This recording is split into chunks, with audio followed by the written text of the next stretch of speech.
अच्छा तो बेटा, मैं आज आपको एक लालची मगरमच्छ की कहानी सुनाती हूँ। तो सुनो। एक जंगल में बहुत सारे जानवर रहा करते थे। शेर जंगल का बादशाह था। इसका एक बेटा था जिसका नाम था टूटू। वो बहुत बहादुर और समझदार था। जंगल में एक बहुत खूबसूरत तालाब था, लेकिन इस तालाब में मगरमच्छ रहा करते थे। इस तालाब में मगरमच्छ अपनी मर्जी चलाते और किसी को तालाब से पानी नहीं पीने देते थे। मगर मगरमच्छ कहते थे कि पहले हमारे खाने को फल वगैरह लाओ और फिर पानी पियो।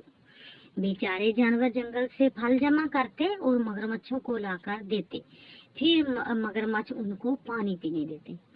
सब जानवर मगरमच्छों से तंग थे, लिहाजा सब ने मिलकर सोचा कि हमें जंगल के बादशाह शेर को ये बात बतानी चाहिए। जानवरों ने कहा, अभी चलते हैं।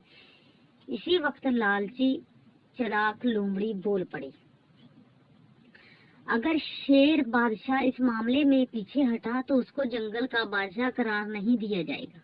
लोमड़ी ने सारे जानवरों को शेर के खिलाफ भड़का दिया। सब जानवर मिलकर जंगल के बादशाह शेर के पास गए, सारा मामला बताया और ये भी कहा, आप हमको इन मगरमच्छों से निजात दिलाएं, वरना आप ये जंगल छोड़कर जा सकते हैं। ये कहकर सब जानवर वहाँ से चले गए। ये सारा माजरा शेर का बेटा टूटू सुन रहा था। जंगल का बादशाह शेर सारी रात शेर परेशान रहा।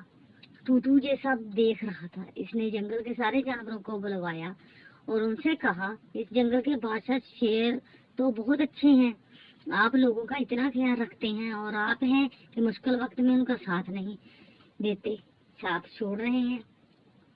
चालाक लोमड़ी ने कहा, इस छोटे से बच्चे को क्या पता इन बातों के बारे में। लेकिन टूटू की ये बात जानवरों के दिलों में जड़ पकड़ गई और उन सब जानवरों ने बादशाह शेर के पास जाकर अपने रवैये की माफी मांगी और कहा कि हम सब मिलकर मगरमच्छों का मुकाबला करेंगे।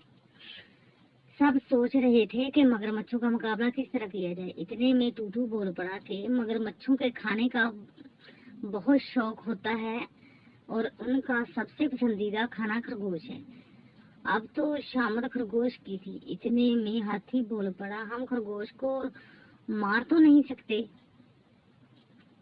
टूटू ने कहा, नहीं, हम उसे मारेंगे नहीं, हाँ, उसको इस्तेमाल जरूर करेंगे। सारे जानवर टूटू की शक्ल देख रहे थे कि इस छोटे से बच्चे को इतनी अक्लमंदी वाली बात कैसे सूझी। खरगोश को सबने हौसला दिया और कहा कि तुम्हारी मदद से सब जानवर आराम से जिंदगी बसर कर सकेंगे। सबकी हौसला अफजाई पर खरगोश राजी हो गया। सबने एक बहुत बड़ा गड्ढा खोदा और उसके ऊपर पत्ते डाल दिए ताकि मगरमच्छ को पता ना चले कि हमने इनके लिए जाल बिछाया है।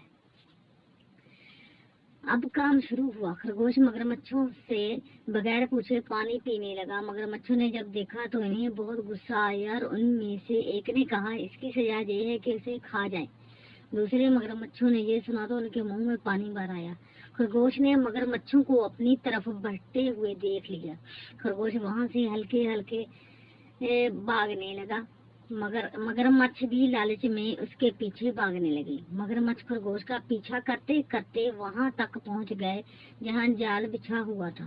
खरगोश जाल के ऊपर से छलांग मारकर दूसरी तरफ गिर पड़ा और सारे मगरमच्छ गड्ढे में गिर पड़े।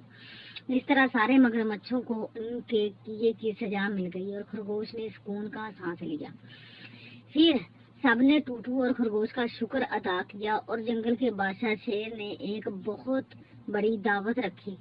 इस तरह सारे जानवर एक बार फिर पहले की तरह हंसी खुशी जिंदगी गुजारने लगे।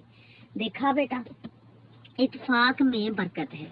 अगर सारे जानवर मिलके ये मसला हल ना करते को कोई भी इससे छुटकारा नहीं हासिल कर पाता। और देखो ना उस बच्चे की बात, वो कितना ज़हीन था, शेर का बच्चा, जिसने इसका हल निकाला और सबको इससे निजात दिला दी। सबसे बड़ी बात खरगोश की देखो, वो कितना बहादुर निडर था, जिसने अपनी जान की बाजी हारने ही वाला था, अपनी जान कुर्बान करने वाला था, उनके सामने अपनी जान पेश कर दी।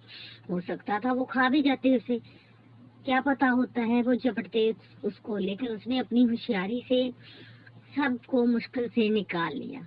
देखा बेटा, एक दूसरे के काम आना ही बड़ी बात है, ठीक है।